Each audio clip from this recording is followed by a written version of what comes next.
So let me ask you this. Since you've had kids, do you analyze their issues or your issues more? Has it moved from worrying about yourself to now everything they have, you're like, oh my God, what is that red spot?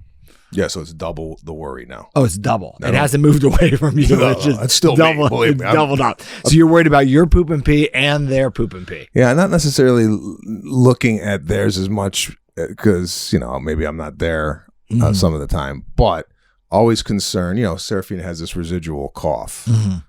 Like yesterday, I'm like, all right, what, is that just, I just never heard of a cough lasting. And we talked about this last week, 3-4 weeks, what have you. And I wanted to ask you this. Do kids tend to like overpronounce the cough? It's almost like they're like, she's like, yeah. Instead of just, I mean, a lot of kids have a very strong gag, so it accentuates it. And they also go into like a lot of spasms where they'll cough, cough, cough. And it's hard for them to catch their breath. So then there'll be a little gasp related to that. But that's a good, we get this question a lot. It just happened yesterday we've talked about the winter season, and these cough and colds lasting a really long time. And then parents are always asking like, when do I come in? The kids had a cough for 4 weeks. Should I have come in after a week? Should I come in after 3 weeks? And we've talked about this before. And how I was describing to a family is, typically when symptoms start, things start together, right? You get cough, cold, fever, runny nose all together. The fever, and because most of these things are viral, fevers last about 3 to 5 days and then fever drops off, which is actually the first sign things are getting better. But then the cough, congestion can linger 2, 3, 4 weeks easy.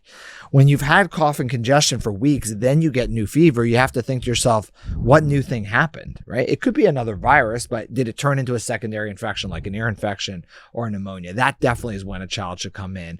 Or the cough's been there for weeks and weeks and nobody's taken a listen, because it could be a virus, but there are things you can't hear. Like for Serafina, for example, we know she has a history of asthma. So chronic cough could be a sign that she's having bronchospasm or wheezing in her lungs and that she needs an inhaler, which is the case with her, that sometimes with her cough, she does need an inhaler.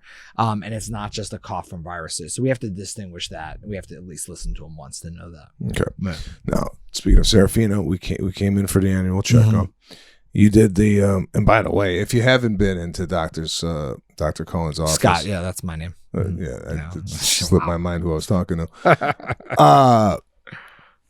And we told you in the office, the way you handle the kids, and I don't know of any other pediatrician that does this just because I'm not around to see it. But the way he handles the kids is, I wanted to ask you about this.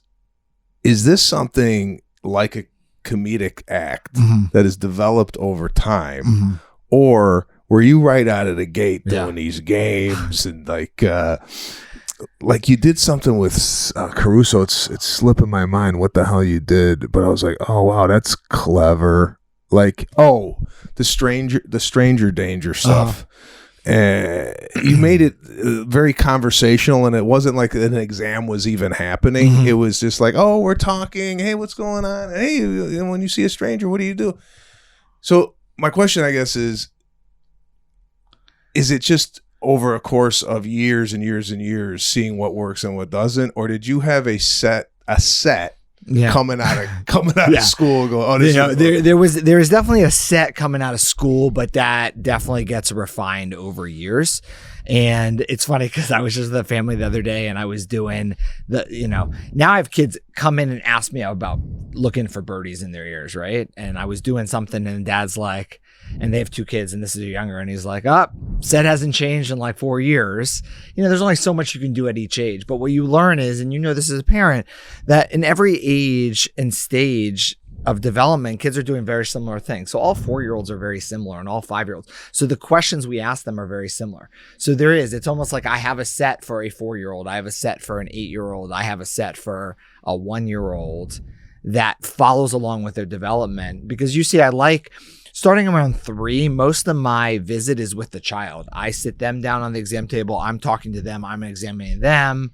And then, I talk to the parents. I talk to you guys after. You saw when Seraphina and Caruso are in the room, all my attention's on them because I also want them to join the experience. As soon as you're talking to parents for 30 minutes, the kids are like, they're bored and they're out of it. So I really want to focus on them. I actually can tell much more about their development and their health by talking to them than talking to you. And then you guys can fill in the gaps about what's missing. But it's developed over time. But it also, selfishly, it makes it fun for me, right? If I walked in and it was just like all the same, asking you 10 questions, listening to them, that's no fun. The kids make it fun.